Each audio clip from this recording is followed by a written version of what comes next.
So the 76ers are pretty good. Currently at 35 wins, Joel Embiid has played enough for them to be a quality team. And even when Embiid has been out of the game and Ben Simmons has been in there, over the past couple of months, they've actually been not bad with that scenario, which is really good for them. And they've acquired Marco Bellinelli for the shooting, Ersan Ilyasova for some more shooting, and I like what Philadelphia's got going on at this point. The question is, how scary are they in a round one series for the Raptors, the Celtics, the Cavs, and potentially the fourth seed, or the fifth seed, I guess, if Philadelphia is able to get up to number 4? Let's talk about it. I mean, the big thing first is just looking at the rest of their games for the regular season. Taking a look at their schedule, I think there's about 8 or 9 games that they should win, with not much doubt in my mind, because they're playing like the Hawks or the Knicks or the Magic and just a lot of the really bad teams in the NBA that are trying to lose games. I guess the Magic have a little bit more talent than your average tanking team, but still, Philadelphia has some easy games coming up. Now they have some tougher ones against Cleveland, and Indiana's pretty okay, but I think at the worst they should finish with around 44 wins, so that could be about a mid-tier team in the East, right? So, if we look at them in relation to the top 3 teams, just how does that all work out? Could they really potentially even upset a team at the top, or just scare the hell out of them? Well, if we look at the top 3, I mean, which team has the best chance of dealing with Joel Embiid, right? Just his ability to post up and everything he can do. Weirdly enough, well, it depends on the situation. You know, when Embiid's in the pick and roll, I think the Celtics would be the best to handle that because Al Horford's a really good pick and roll defender. Baines is good as well. And then when it comes to Embiid posting up, for half a second I said the Raptors just because Valanciunas is pretty strong. But the more I think about it, Aaron Baines is one of the strongest guys in the NBA, and I think the Celtics would probably start him over Marcus Morris because they go back and forth with that depending on the matchup. They'd probably start him at center to deal with Embiid. But even then, right, then Embiid's just going to take you out to the perimeter and he's going to do some stuff off the dribble, which if you're the Celtics, you're probably going to dare him to do. Like if I'm going against Embiid, I'm going to dare him to shoot jump shots because it's a way better option than daring him to score on the low block, which he's really good at. But he's also really good at passing out of the low post and just drawing fouls, you know? So I think we could picture Aaron Baines defending him in the post and then Baines just backing up whenever Embiid is involved with perimeter things. And I also think the Celtics defensively would do about as good of a job on Ben Simmons as you can do because they would just dare him to shoot at every moment. They would lay off of him. They would not leave him totally open in the corner because then he can just, I mean, if you give him a straight line to the basket, he's going to score. But they'll go under every single screen, and I think Brad Stevens could draw up a scheme that really confuses Ben Simmons. I would not give Ty Lue or Dwayne Casey the same amount of credit. Dwayne Casey's been good this year for Toronto. They've just been moving the ball around a lot more on offense, but I think defensively, like Casey's good. I just don't think he's to the level of Brad Stevens to where he could really like psych Ben Simmons out. But before we get into Simmons, let's go back to Embiid and how I guess the Cavaliers would deal with him. A healthy and good to go Tristan Thompson, I think, would be a pretty ideal center to defend Embiid because Thompson could step out to the perimeter, but he's also got some strength to defend around the low block as well. I think the best bet for Cleveland would have to be, for one, just outscoring Philadelphia. But then number 2, you would just have to bring extra defenders against Embiid because I don't know if Nance or Tristan Thompson or Kevin Love really have a chance of defending him. this version of Tristan Thompson, I should say. But if you're bringing extra defenders and you're forcing him to pass out, then okay. But then, of course, you have to be sharp on your rotations, and, well, Cleveland's been a little rough defensively this year, but I would hope that just having guys like Rodney Hood and Clarkson and George Hill, like just guys who can at least be not bad, because George Hill has gotten worse this year, which breaks my heart, but it's the reality. Hopefully that would be just enough. And then Cleveland would also just dare Ben Simmons to do everything, go under every screen and all that. And then if we get to Toronto, I think Embiid could bother Valanciunas in the pick and roll. I think he could outmuscle Jakob Poeltl on the low block.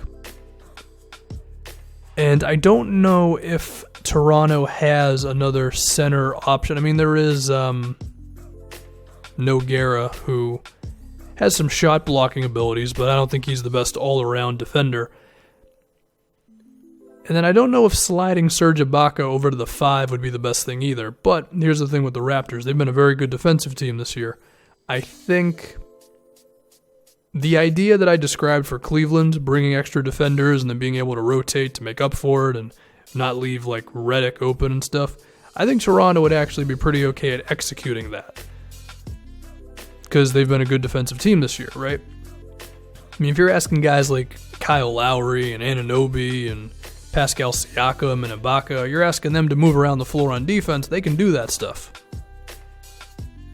The same thing would go for the Celtics as well. And I think that would be the most interesting and most important thing with Philadelphia in a 7-game series is Joel Embiid. How old is Embiid? He's 23 years old, right? And I would say he's the best center in the NBA. Because, everything he does on offense combined with the defense, of course. Can he win you a series? Can 23-year-old Joel Embiid with enough shooting and a rookie Ben Simmons next to him, can he win you a series? I mean, he'd have to really dominate, but he's been able to get up to 31 minutes a game this year. The playoffs don't have back-to-backs, so that would help out any potential stamina issues that Embiid may have. But it should be said, even if his minutes are up this season, he still has not had a lot of big minute games. A lot of the time he's under 30 minutes, and he's approached 35 a few times this season. But I mean, if we look at even his most recent games, in the last month he has had one game where he played 35 minutes. Everything else is between 28 and 32 a lot of the time. If Philadelphia asks him to go 38 minutes a night in the postseason, number one, they might just not do that because they say to themselves, we're not ready just yet. We're not going to go all out with this dude and have him potentially hurt himself for this one potential exciting playoff series. Or, if they get the 4th seed, then they could have a real chance of beating the 5 seed. Then you might not need him to play as many minutes, if you're going up against Milwaukee or Washington or Indiana or something, right? But still, it would be interesting to see, would Brett Brown just roll him out there for 40 minutes in a game 5 that they need? I don't know. But the other thing I want to talk about with this minutes discussion is, would he have some stamina issues? Well, potentially. I mean, I know that, they don't play him in back-to-backs and all that good stuff, but a playoff game is very strenuous, and if you're not used to just playing in that sort of a game all the time, you could get gassed out. And as of right now, Philly would face Cleveland in round 1. And as we all know, LeBron James has another level that he can get to as a player, and he always goes there when he needs to. Would Embiid be ready for that? I don't know. That's an interesting thing that we can't really have an answer for. I mean, if we could talk about that game that occurred a couple weeks ago, or it wasn't even a couple weeks ago, it was maybe 1 week ago, where Philadelphia went into Cleveland and won, and they just went back and forth, and they were trading buckets. And I mean, the big thing there was that Cleveland just couldn't stay on J.J. Redick. Like, Brett Brown drew up a couple really good plays to get Redick open, and then Cleveland just wasn't all the way ready for that.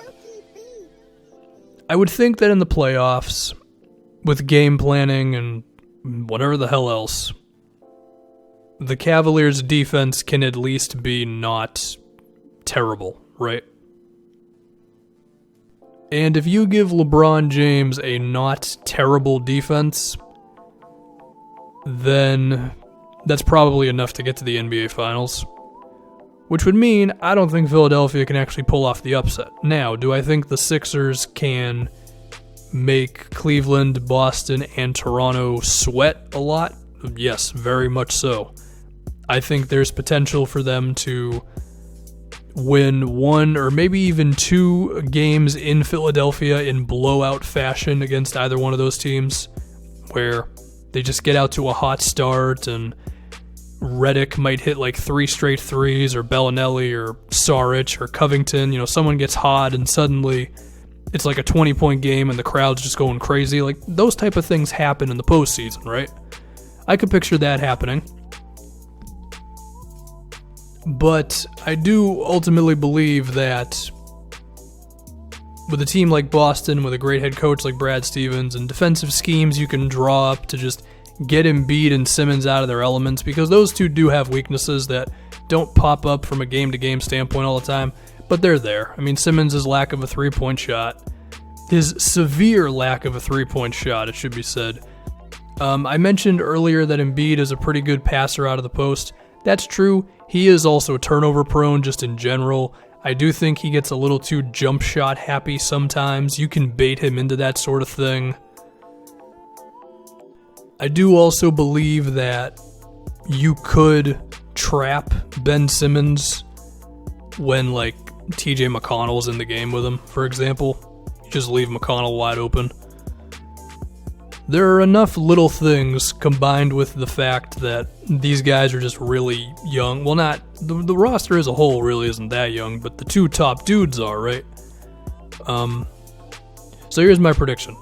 If Philadelphia climbs to number 5, I think they have a real chance of beating... Well, it's a little weird. I'm not even going to word it like that. If they end up facing the Wizards, the Pacers, the Heat, or the Bucks in round 1, or even the Pistons, I guess. Actually, not the Pistons. They're 5 games out. If they end up facing any one of those teams, they have a real chance of beating any of them. And them against Milwaukee would be fun as hell. If they end up against the top 3 teams, I think they lose in like a very exciting 6-game series. So, yeah. Should be fun, man. Philadelphia's fun. We haven't seen them in the playoffs in a while. And even when they were in the playoffs, they didn't exactly have like a super infectious energy, whereas this time around, that place is going to be going bonkers when these guys are in the postseason. So it should be fun. Anyway, I'm out.